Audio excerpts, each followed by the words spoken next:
ito na yung ating order mga ka-callboys. So ayan na. Mabilis naman kasi pagdating natin is nabungad agad tayo. So hindi na tayo abutin ng ulan kasi pabalik na ako dun sa ano. Pabalik na ako dun sa kotse. Ayan mga ka-callboys. Ito na. 4 pieces chicken nito mga ka-callboys. Ayun, ay eksakto mga ka-callboys. Parang nakaramdam ako ng lumiban ako dyan taso ng pag-ambon. So need natin na medyo magmadali kasi nga parang may pumatak na malaking patak ng ulan sa akin. Ayan na nga. So babagsak na to bago ako makarating dun sa kotse ko. Ayun layo pa nun dun pa natatanaw ko yung kotse. Pero sisikapin natin makarating tayo ng hindi pa umuulan. Kasi kapag bumagsak ang ulan, tatakbuhin ko talaga yan. Madapaman.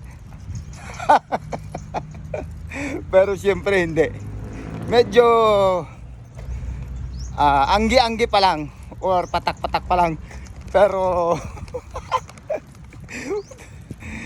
medyo lumalakas ang patak hindi, kayang-kaya. So ang importante nakabili na tayo ng pang lunch natin mga ka-callboys Ayan na. A la carte lang ang binili natin, hindi na tayo nag soft drinks. Uyan, mulog. Madilim talaga mga ka-callboys ang aking nilalakaran ay umaambon-ambon na. May puno. Yun pwedeng lagyan ng ilaw yan, gawing Christmas tree. Yan. Alright mga ka-callboys, 4 na ibon. Yun, lumipad. Medyo safe na tayo. Kasi andyan na yung aking sasakyan. Ayan Yan. So, bago man siya lumakas, nakasakay na ako. Or nandito na tayo. Susi na lang ang kailangan ko para mabuksan ang car. Okay. Yan.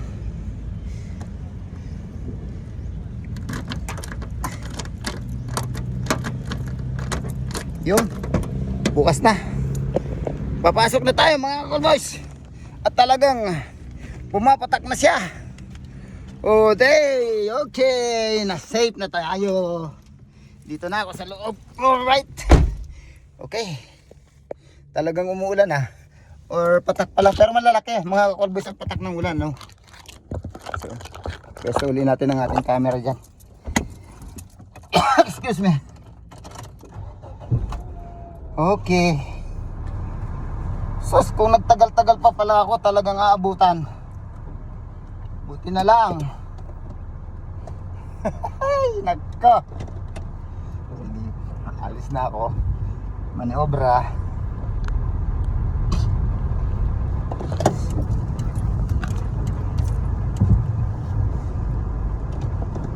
Alright. Ito na yung aming lunch. Talaga buhay ng naghahanap buhay. Kahit umulan, bumagyo, nandun. Ang ganyan ang buhay ng real estate mga ka-callboys Hindi ganun kadali sabi nila ano lang, patayo-tayo lang ba. Yung pagpatayo-tayo po mga ka-callboys, paghahanap ng mga client ay isa sa pinakamahirap na hanap buhay. Kailangan sa ganito matyaga ka. Kailangan makumbinsin mo ang iyong client kung meron makapag-avail sa iyo ng mga units na inaalok mo. Although kailangan talaga matyaga. Sabi nga nila hindi mo naman lahat nakukuha sa sa madaliang bagay. Lahat yan pinaghihirapan. Yung iba nga dyan kahit milyonaryo nahihirapan pa. Ngayon nahihirapan silang lumusot sa mga investigasyon. Ay nako, lumaban kasi kayo ng parehas. Kami nga kahit walang makain basta parehas lang. Papasok na tayo dito sa isang sa Tower 2 mga kakolboys. Yan, dito sa bandang left side ko. Ito yung Condotel na kung saan maraming naka-check-in dyan, mga nag-staycation. So itong susunod is ito yung building 3 na ito ang available po for residential naman. Ito yan, ito residential po yan. So baka interesado po kayo, alam niyo naman kung saan ako hahanapin, PM or ang FGC Realty. So balik tayo sa office, doon tayo magla-lunch. Alright, andito na ako mga kakolboys, paparada na lang. So hindi na ako paparada dun sa dati, dito na lang ako sa tabi ng pinto kasi umuulan. Pwede na rin doon. Medyo tumigil naman ang ulan para nakasip ako dito sa paradahan. Okay. Huwag kang bumigla. Okay, babayan mo na mga kakolboys at ako'y bababa na ng aking car. Off the engine, off the aircon. Okay na, babay na. Maraming salamat po sa inyo mga kakolboys, sa inyong panonood. Ako'y bababa at sasabak sa ulan.